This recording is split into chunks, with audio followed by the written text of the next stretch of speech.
مجھے یہ سوال پوچھنا تھا کہ ایک شخص جو ہے وہ کسی کو قرض دیتا ہے تو وہ کسی کرنسی میں دیتا ہے، جیسے ڈالر میں قرض دیتا ہے، اور پھر وہ کہتا ہے کہ جب تم مجھے قرض واپس کرو گے تو ڈالر میں ہی واپس کرو گے، اسی کرنسی کے اندر مجھے قرض واپس کرنا ہوگا۔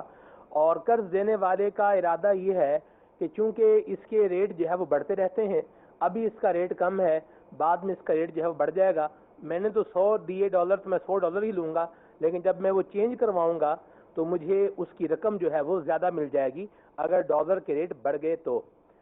کیا یہ طریقہ کار درست ہے، جائز ہے؟ رہنمائی فرمائیے۔ مسئلہ یہ ہے کہ جو سوال انہوں نے پوچھا ہے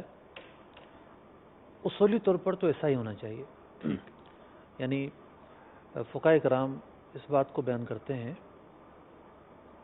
کہ جس جنس کے اندر قرض دیا جاتا ہے اسی جنس میں ادائیگی ضروری ہے۔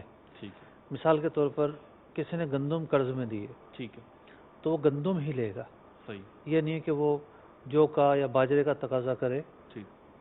اولین جو مرحلہ ہے وہ اسی جنس میں واپس لینا ہے۔ اب یہ ایک الگ بات ہے کہ پیسے اور ڈالر الگ جنس سے ایک جنس ہے، لیکن بہرحال یہاں یہ ضرور ہے کہ کرنسی بدلنے سے بہت سارے مسائل ہو جاتے ہیں۔ مثال کے طور پر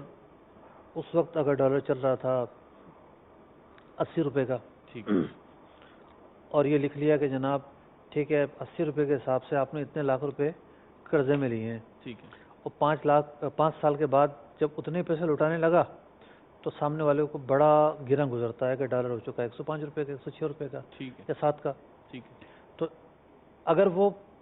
یہ باؤنڈ کر دیتا ہے کہ جی میں آپ کو یہ دے رہا ہوں اور اسی میں واپس لوں گا، تو شرعی اعتبار سے اس کا یہ باؤنڈ کرنا جائز ہے۔ وہ کہے کہ جی میں نے آپ کو ڈالر دیے، میں پاکستانی کرنسی کا حساب نہیں رکھوں گا، آج پاکستانی کرنسی اپ ہے یا ڈاؤن ہے اس سے میرا کوئی تعلق نہیں ہے، میں نے آپ سے یہ قرضہ جب بھی واپس لینا ہے تو اسی جنس کے اندر لینا ہے۔ سونا دیتا ہے تو سونا واپس لے، پاکستانی روپیہ دیتا ہے تو پاکستانی روپیہ واپس لے، درہم یا ریال دیتا ہے تو درہم اور ریال واپس لے۔ قرض دینے والے کا یہ 100% حق ہے کہ وہ اس چیز کا مطالبہ کرے، اور اس سے جھگڑے بھی ختم ہو جائیں گے۔ بہت سارے تنازعات جنم لیتے ہیں اور بہت سارے معاملات پیدا ہوتے ہیں، وہ بھی ختم ہو جائیں گے۔ اچھا مفتی، ایک بات تو یہ کہ جو آپ نے جواب دیا کہ سونا اگر ادھار دے رہا ہے تو پھر سونا ہی لے، تو یہ درست ہے؟ قرض دے رہا ہے، قرض دے رہا ہے تو ٹھیک ہے۔ اچھا دوسری یہ کہ مفتی صاحب کہ جو سوال تھا ان کا، اس میں ایک چیز یہ بھی تھی کہ اس کی نیت یہ ہے کہ آج یہ 100 روپے کا ہے، یہ مضبوط کرنسی ہے، کوئی سی بھی کرنسی مضبوط جو کرنسی ہے وہ دے رہا ہوں میں، جو اسٹیبلش ہو رہی ہے اور جس کی جو مارکیٹ ویلیو ہے وہ بڑھ رہی ہے، تو اب آج میں 100 دے رہا ہوں، یہ ملیں گے کل بھی مجھے 100، لیکن یہ دوسری کرنسی سے جب میں موازنہ کروں گا تو فرق آ جائے گا، گویا کہ مجھے فائدہ ہوگا، تو اس نیت سے کوئی فرق پڑے گا یا نہیں؟ دیکھیں یہ ایک ضمنی چیز ہے، ٹھیک ہے، بنیادی طور پر وہ قرض سے کوئی فائدہ نہیں اٹھا رہا ہے، ٹھیک ہے، جو فگر اس نے دی ہے وہ وہی واپس لے رہا ہے، ٹھیک، صرف اس نے اتنا کیا ہے، جیسے مثال کے طور پر لوگ یہ سوال کرتے ہیں کہ جی ہم نے پیسہ دیا تھا اتنے عرصے بعد ملا، اس کی تو ویلیو کم ہو گئی، ٹھیک ہے، تو اگر وہ اس خدشے سے بچنا چاہ رہا ہے اور وہ ڈالر ہی قرض میں دیتا ہے اور اتنا ہی واپس لے گا، اضافہ نہیں لے گا،